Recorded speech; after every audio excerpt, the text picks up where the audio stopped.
UP STF ने वाराणसी में sharp shooter Banarasi Yadav को ढेर कर दिया। बनारसी यादव पर 1 लाख रुपए का इनाम था और उसके ऊपर 2 दर्जन से ज्यादा केस दर्ज थे। उत्तर प्रदेश में एनकाउंटर हुआ और ढेर हुआ है शार्प शूटर। ये सुपारी किलर का एनकाउंटर हुआ है। रिपोर्ट देखिए।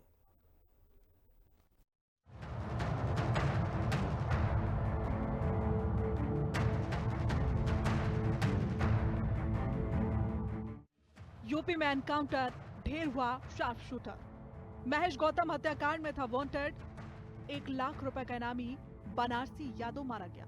अब हाफ नहीं, फुल एनकाउंटर। कि पुलिस ने गोली क्यों मार दी? अगर पुलिस गोली ना मारी तो क्या पुलिस गोली खाए? ये दोनों काम एक साथ नहीं चल सकते। अगर उस अपराधी को गोली चलाने की स्वतंत्रता है तो पुलिस के पास भी हमने इसीलिए पिस्तौल दी है कि वह भी उसके सामने उसका मुकाबला करे। उसका प्रशिक्षण इसी बात को लेकर के हो रखा है। उत्तर प्रदेश की योगी सरकार जीरो टॉलरेंस की नीति पर काम कर रही है। योगी फोर्स बदमाशों का खात्मा कर रही है। वाराणसी एसटीएफ और अपराधी के बीच मुठभेड़ हुई है। मुठभेड़ में पुलिस ने 1 लाख रुपए का इनामी एक बदमाश मारा गया। मारे गए बदमाश की पहचान बनारसी यादव के रूप में की गई। बनारसी यादव सुपारी किलर था, जिस पर थाना सारनाथ अंतर्गत कलनाइजर महेंद्र गौतम की हत्या करने का आरोप था। बनारसी पर 2 दर्जन से ज्यादा गंभीर मुकदमे दर्ज हैं। मौके से 2 पिस्टल और भारी मात्रा में कारतूस बरामद हुआ है। वाराणसी पुलिस और यूपी एटीएस को बड़ी सफलता हाथ लगी है। देर रात हुए मुठभेड़ में 1 लाख के इनामी बदमाश को मार गिराया गया। मारे गए अपराधी का नाम बनारसी यादव था, जिस पर कई मुकदमे दर्ज थे। वाराणसी समेत आसपास के तमाम जनपदों में लगभग 2 दर्जन मुकदमे दर्ज थे। बनारसी यादव गाजीपुर के करंडा का रहने वाला था।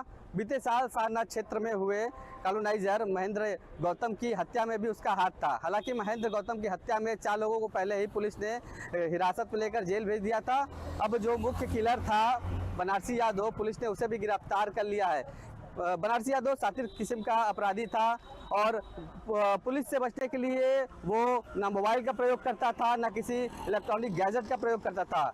पुलिस उसको लगातार खोज रही थी और जगह जगह दबिश दे रही थी। पुलिस के पास उसका फोटो भी नहीं था, इसलिए पुलिस को इतना समय लग गया। लगभग महेंद्र गौतम के मौत के 166 दिन बाद जो सातिर अपराधी था उसे पुलिस ने मुठभेड़ में मार गिराया है। महेंद्र गौतम की हत्या का आरोप था। बनारसी यादव पर 1 लाख रुपए का इनाम घोषित हुआ। वाराणसी, गाजीपुर, सोनभद्र में केस दर्ज। बनारसी पर 2 दर्जन से ज्यादा गंभीर मुकदमे दर्ज। 2 पिस्टल और भारी मात्रा में कारतूस बरामद। आपराधिक सफर 2 दशक से ज्यादा पुराना रहा। 2003 में चोरी के मामले में पहली बार जेल गया। उसका आपराधिक नेटवर्क में संपर्क और बढ़ा। धीरे धीरे बड़े अपराधियों के गिरोह से जुड़ता चला गया। हरदोई के संडीला पुलिस ने बुधवार रात एक बड़ी कार्रवाई करते हुए अंतर्राज्यीय चोर गिरोह के 5 सदस्यों को मुठभेड़ के बाद गिरफ्तार कर लिया है। इस दौरान पुलिस की जवाबी फायरिंग में एक बदमाश के पैर में गोली लगी, जबकि बदमाशों की गोली से एक उपनिरीक्षक भी घायल हुआ। पुलिस ने इसके कब्जे से 5,45,000 रुपए नकद, भारी मात्रा में आभूषण और अवैध असला बरामद किया है।